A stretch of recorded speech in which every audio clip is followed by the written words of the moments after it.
This is Levels of Geeks podcast, bringing you action movie reviews from across the decades, plus box office numbers and insight like never before.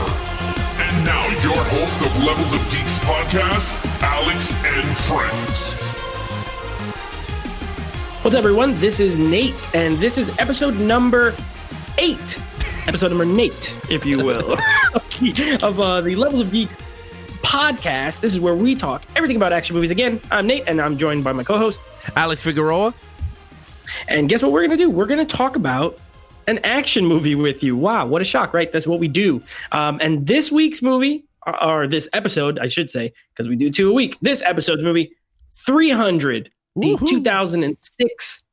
I mean, big hit. Now, we're going to talk box office, but I remember I saw this in the theater about 4 times. So I contributed to the box office. I know it was a big hit. So we're going to be talking some 300 with you. Of course, if you are watching on YouTube, please go ahead and hit that like button and make sure you're already subscribing. Tell a friend so that they can come in and subscribe as well and get in on the fun. Also, give us your ratings for the movies that we're reviewing. We rated on a 4 or 5-point scale. And of course, if you didn't already know, our criteria: main character, main villain, action, storyline, overall score. And then we tally it up, give you a total of what we give the movie. So give us your totals in the comments below. And if you're listening on Apple Podcasts, please be so kind, give us a star rating, drop us a little review. We have only received 5 stars so far. That's all I'll say. We only have a few reviews, but they're all 5 stars. So you know it's quality stuff. And we have a good time when we talk about action movies, good and bad. So we're going to go ahead and talk about 300. I have a little bit. I'm going to let Alex go over the box office figures for this movie, and then I'll give a little preface about it, and then we'll jump right in to our scores. Yeah, so 300 came out in 2006, like Nate said. Box office numbers: domestic $210 million, international $245 million. Worldwide for a whopping $456 million. I mean, it just made money. There's nothing you can say. It's just a great film. This thing had people seeing it multiple times, like me. So, what I was going to say, as far as my little preface, and of course, now we're adding in Rotten Tomatoes score. This has a 61% on Rotten Tomatoes, so it is fresh. So critically, it's not an overall panned movie. It's not super high, but also it's overall positive. This movie came out in 2006. I was just out of high school. I remember it came out, I believe, in March of 2006. I saw it at the theater 3 or 4 times. That's how much I was like into this. Now, I was 19. So this was a fun rewatch because I'm now a full grown man. So my tastes are a little bit different than when I was 19. Also, the 4th time I went to see this, I was on a date. It was a bad date and I fell asleep. So I've really only seen it 3 times in the theater. So sorry to that girl who I was on the date with. Anyway, we're going to go ahead and we're going to jump right into the review portion of it where we give our score. So Alex, you're going to go first and you're going to let us know what you thought about the main character. Yeah, so the lead character was Gerard Butler as King Leonidas, right? Yes, that was the character. Right. Yeah, King Leonidas. I thought he was amazing. I love Gerard Butler. I love him in action movies. Everyone laughs because I throw him in every movie that I want. Every time they like, who can they cast? I go, Gerard Butler. He was amazing. He was a great leader. He fit the role very well. I don't know if that was his real body with all those abs popping. I don't know if that was CGI. But if it was, God bless him. If it wasn't, they did great work with CGI. But yeah, I thought it was very good. He was very he was a leader. He believed the cause that he had for his peoples in Sparta.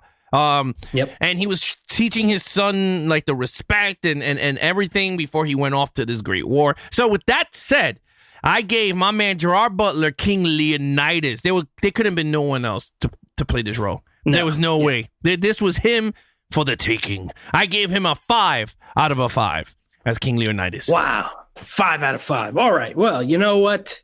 I agree on all counts. I'm also going to give him a 5 out of 5. Look, this was the movie that put him on the map. Yes. You know what I mean? I mean, he was in some stuff before this, notably The Phantom of the Opera, the Joel Schumacher version. Yeah. And of course, the classic Dracula 2000 as Dracula. A terrible movie, but he was in it. So, yes, he is. I mean, he nails the role. But say what you want about the movie, and we'll get into storyline, and we'll get into, you know, the overall and all that. For the movie that they are making and the story they are telling, he is perfect in the role, no flaws. He got a booming voice, a commanding voice when he yells at the soldiers, when he yells at the enemy, you're like, oh, yes. If you watch this movie loud, if you watch it like with surround sound or anything, awesome, dude. You get pumped up. He does an amazing job in the performance, and he does amazing in the action scenes. You know, he's fit. He was a lot younger then, because 14 years ago. He wasn't the kind of, and he's still good in action movies, but he's a little more bloated and older now. He was not bloated at all in this movie. Absolutely shredded. 5 out of 5. A great character. Quotable dialogue. Always, I think, important when you're talking about like a great character. Quotable dialogue. Kicks that dude down the hole. I mean, listen, it's 5 out of 5. Absolutely loved him in this movie. Yeah. Yeah, so we got no argument there. No. There's no argument, because honestly, you hit everything. He was that. There was no way you could score that lower than 5. There was no way. No. And even if the movie sucks, he was the best part of the movie. In terms of character-wise, he was just the best part. I wanted to go to war with him. I was going to grab my broom and garbage can. And be like, bang, bang. A broom, not a broom. Yeah, a long broom so I could poke him. Like broom in a pan. They'd be like, bang, bang. No, but like the hunchback guy. Yeah, come in with the with the trash can lid, like that. Oh man, that would be hilarious. But yeah, so let's get to the main villain. So we're gonna go to the main villain now. This is me, so I go first on this one. And you know what? So here's one of the weak points for me in this movie. I'll be honest, Xerxes. This is who we're ranking as the main villain, because there is really 2 villains. You know what I mean? But he is the one that really sets off the premise of the movie. He is the conquering bad guy who's going to all these cities and conquering them. Right now, obviously, he has some inside help from another villain. He's paid off and things. But Xerxes is he's the one that Leonidas is fighting. So he's the main villain. Now, with that being said, I give him a 3. Here's my issue with him. He looks cool. I think that the design of the characters, and it must be said, the design of the entire movie, and we'll get to it more later, but if you've ever seen the graphic novel of 300, they did an incredible job recreating everything, pretty much. So he looks cool. He's tall as hell. He's like 9 feet tall or something like that. He has all the jewelry and everything. I like the design of the character.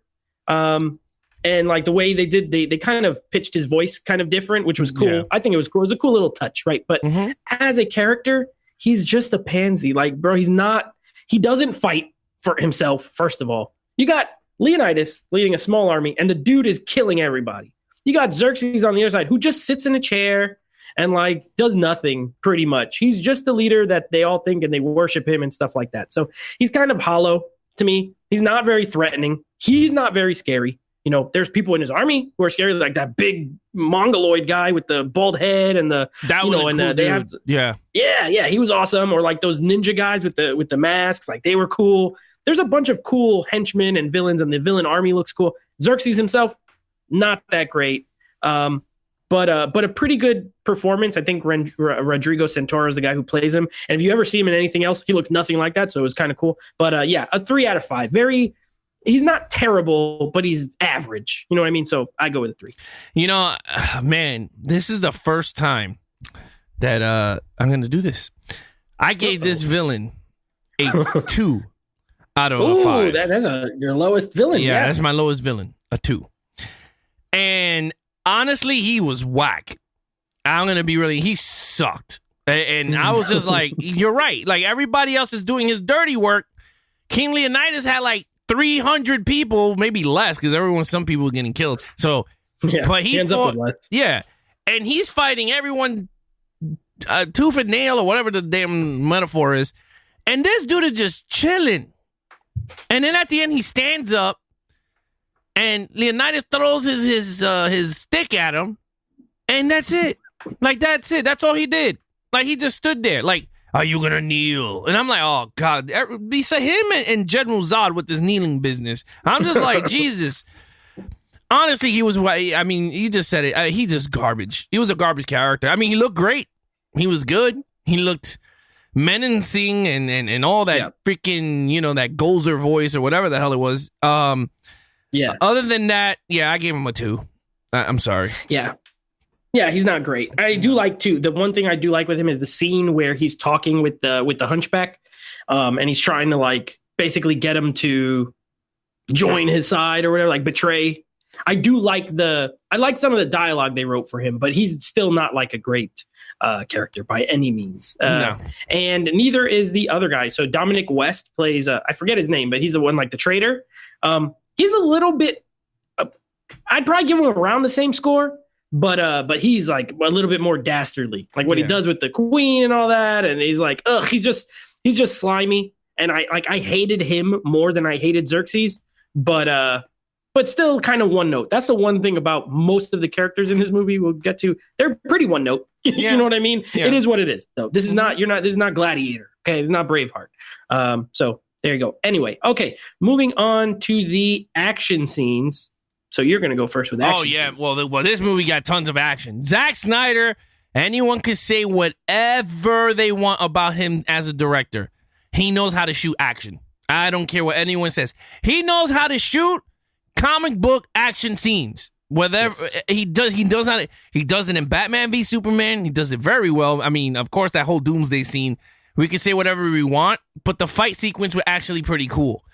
He did it very well on the Man of Steel. Was very well done, whether you like the ending or not. That fight Watchmen? I didn't see Watchmen. I never got to see it. Or Sucker Punch. I heard that one is like a mixed bag between. Yeah, we got to do that for the podcast. We got to do it for the podcast. Yeah, we'll do it for the show. If you've never seen Sucker Punch, we got to do it. Yeah. But in terms of that and Dawn of the Dead, that had action too. And to me, he's a very good director. Like, I can't see why they hate. I just think people hate him because he's just holding these properties. You know what I mean? Like the DC properties. But with that said, I thought he did very well with the action sequences. All the fights in the beginning and then all the way leading up to their death. I thought it was very well, very imagery, like especially when they shoot all those arrows at them and you see all the brown and they laughing. And the crazy thing we never even brought up, Michael Fassbender's in this movie. I didn't even know. Pre-fame, Michael Fassbender. Yeah, I didn't even know that. He was really good in it too, to be honest with you. He was, yeah. He was really good. But with that said, action sequence, my man Zack Snyder, I give you a 5 out of 5 in action. Nate, what you give it? Oh, boy. We are, you know what? Couple categories here. We are on the same exact page. So we're pretty much in the same ballpark once again on every category because I am also giving this a 5. Look, this is wall-to-wall action, essentially. There's some story. I appreciate that they did tell the story. This is like a straight adaptation from the graphic novel. So one thing, I'm going to agree with you. And this is kind of a sidebar, and I'll get to the action again in 1 second, but I agree with you on Zack Snyder. I think he is a terrific stylist, and I think that's why maybe some people are not a fan of his, although he doesn't write all his own movies. He wrote Sucker Punch, and a lot of people hate that movie. I'm not one of them, but a lot of people hate it. But he didn't write all the other ones. And visually, I think he is terrific. I love what he does with not just his action scenes. His adaptations are... Dawn of the Dead was awesome for a updated version of that story. To me, I thought it was great. Yeah, it was amazing. This and Watchmen are so faithful to the source material, slavishly faithful almost. And I think they're two awesome movies, really. So I am a fan of Zack Snyder. I think he makes very good, entertaining movies. And I love the way they look, all of them. I think he is... Michael Bay is a stylist as well. Style over substance. That's what I mean by that. And so is Zack Snyder, but I think Zack Snyder does it better to me. Everything's not exploding all the time. He's a little more versatile. Now, with that being said, the action, yes, absolutely. The fights are awesome. he kind of debuted that speed ramping usage in this movie where they go slow and then they go fast and then they go slow. It's not quite slow motion. It's I think they call it speed ramping, where they speed it up and slow it down all within one fight, and then you do it in one take. So there's two of them. One where Leonidas just absolutely demolishes a whole line of people, okay, which is awesome. And then the second one with I think it's a Fassbender and then the son of the other. Oh, of yeah, his, yeah. Yeah. And the two of them are going around. Oh, it's awesome. It's freaking awesome. I love watching it every time. I love all the weird, like, fantastical beasts and that they have to fight. The arrow scene is iconic. I mean, yeah, 5 out of 5. I mean, all the action here is good.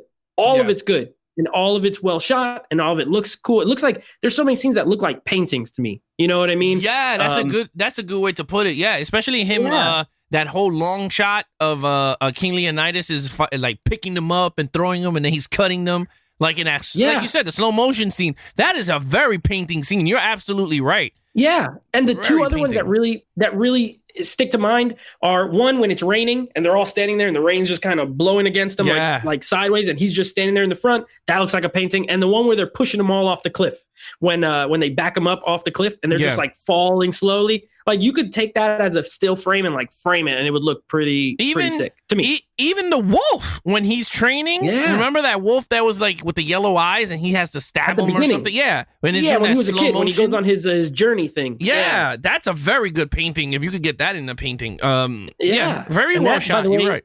Zack Snyder's son plays that kid. So, or young Leonidas, I should say. So, little fun fact for you. But yeah, I love the visual style of it. And the one cool thing, and then we'll move on, is this was shot for all the effects that it has. It's shot on film, which is cool. It has that film grain to it, but almost all digital. So it's kind of a cool contrast to me. I think that's why it looks so cool, because it's not, you think of something like Sin City, which is another cool movie, whatever, but shot digitally. So it looks pristine, it looks very smooth, and it's effects heavy. This is shot in a similar way. It's all green screens, but they shot on film. So it gives it kind of a distinct look. So yeah, I absolutely love the action in this movie. Okay, so both give it a 5. Now, moving on to the storyline. So I think it's a very good storyline, honestly. And, remember, we're grading these within an action movie, right? So these are not, I'm sure there are some, I can't think off the top of my head, but these are Oscar caliber scripts, right? So we're going off of, for an action film, how good is the storyline? And this is a really good one. You got invading force.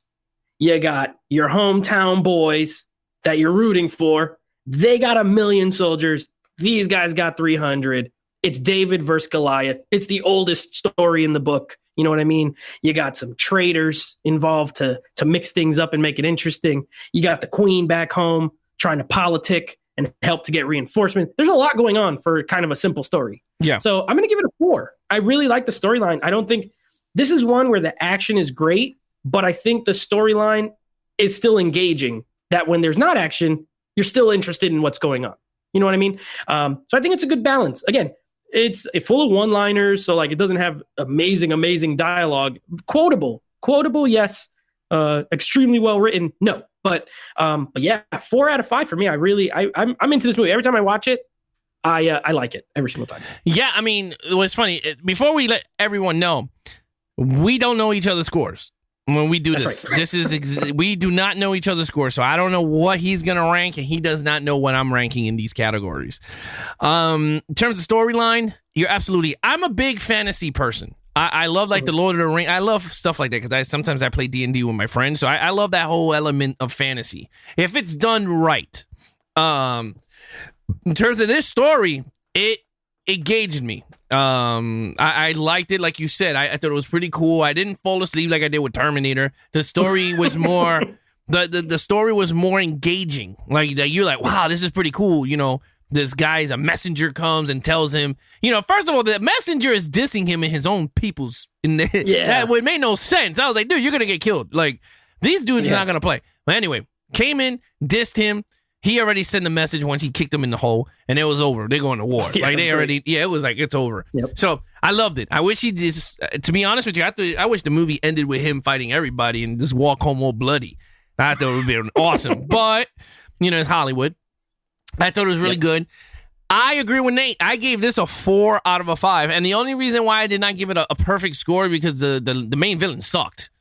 And if the main villain was... It definitely hurt. Yeah, it does. And I feel like if the main villain was included in this, I would have been like, you know what? This is actually a 5 out of 5. But it's a 4 out of a 5. I will be picking this up in 4K because I watched it on Blu-ray, and it's not good on Blu-ray. It does not look good on Blu-ray, especially with the film and that saturated orange. I have it on 4K, and it still has a certain look to it. It's very stylized. That's the thing. So, but it looks better. I mean, the blacks are blacker. It's deeper. The HDR is pretty good on it. So it's not a super bright film at all. You know what I mean? It's pretty dark. It's pretty brown.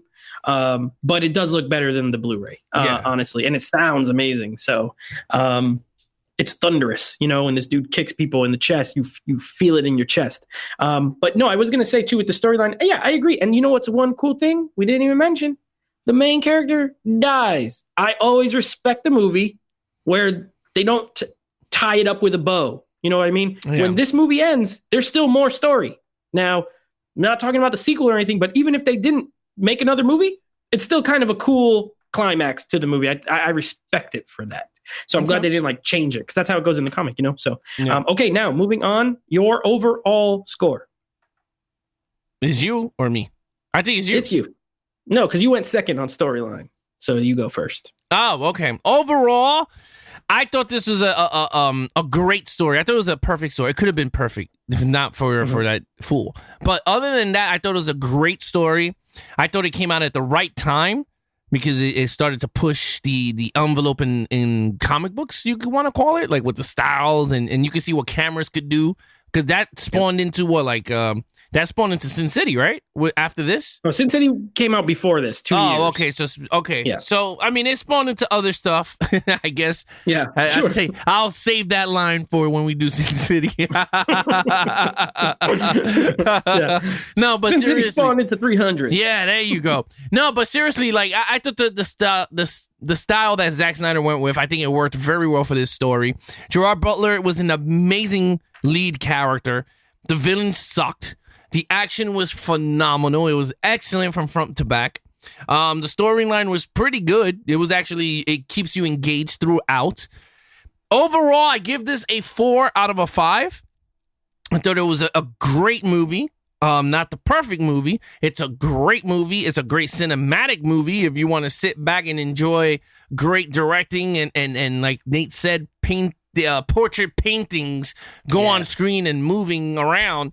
I thought it was great. And the best thing about this, because we didn't even bring this up either, this was a story being told while you're watching it. So it's like a folklore, because the guy who's telling the story wasn't even there. This is just the guy telling the story, was the guy with the one eye. So with that said, it's kind of like a folklore, if I'm saying it right? Am I saying folklore? It right? Yeah, a folklore of King Leonidas. So, and you see it through the story. So I thought that was perfectly put, like in this movie. So I give this a 4 out of a 5. Nate? Yeah, you're right. David Wenham's character, he's the one who's narrating it. And the movie opens with narration. He's telling the story of Leonidas when he was a kid.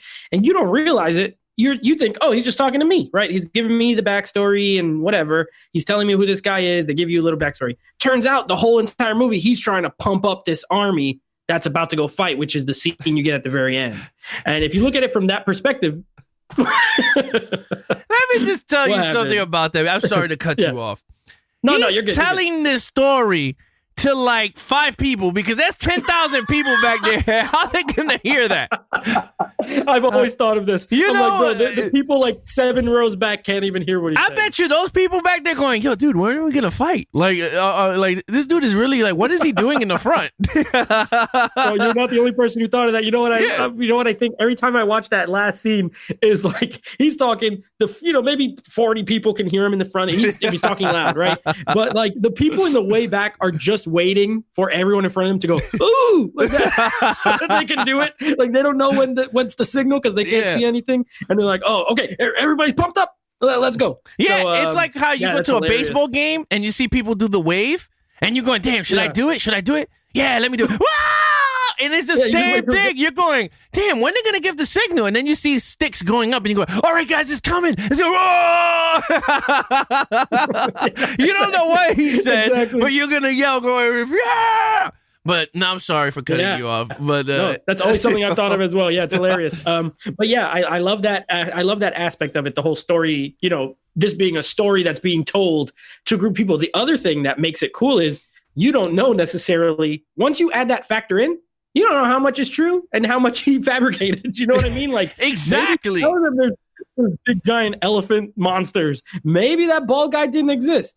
I watched it, but that does not mean is exactly how it happened. It makes it cooler. It adds, that's where you can make it into a fantasy movie because it's just a guy telling a story. And these guys are like, oh, shoot, we got to win now. There's giants and there's this. And, Xerxes, for all I know, could have been 5'2" and, King Leonidas would have died in like 10 minutes into the movie. We really don't know what happened. Yeah, exactly. Yeah. So it makes it adds a little layer to it. I agree. So I'm also at a 4 out of 5.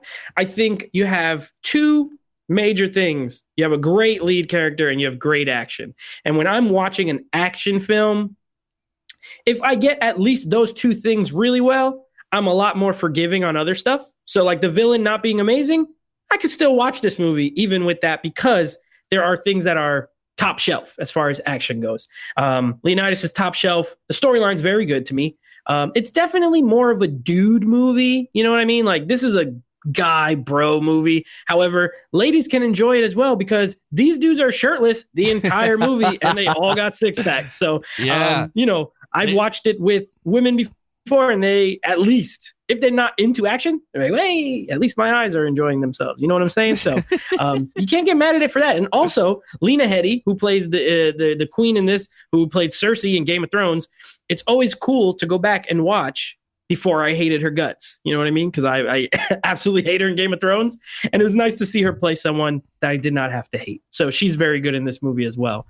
But yeah, 4 out of 5. So total scores for me, I add them up here. I'm at a 21 out of a 25. So it's a very good, quotable, fun, violent action movie. Can't ask for much more. Yeah, I mean, for me, it's a 20 out of a 25. 1 point less than Nate. I agree with you. I mean, this is a great movie. If you don't own it in 4K, I say go out and get it. I don't own it.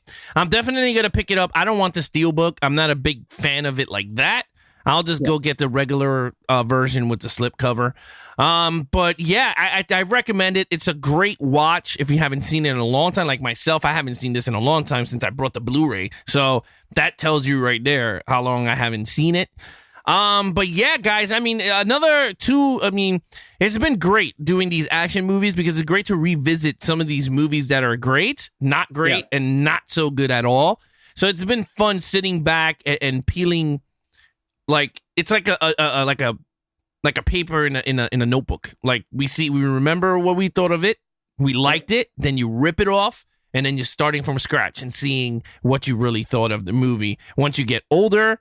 When you first saw it, so you see cool. You see what holds up for you, right? And like I said, I saw this when I was 19 years old, and at 19, my mindset was different, and my movie watching mindset was much different.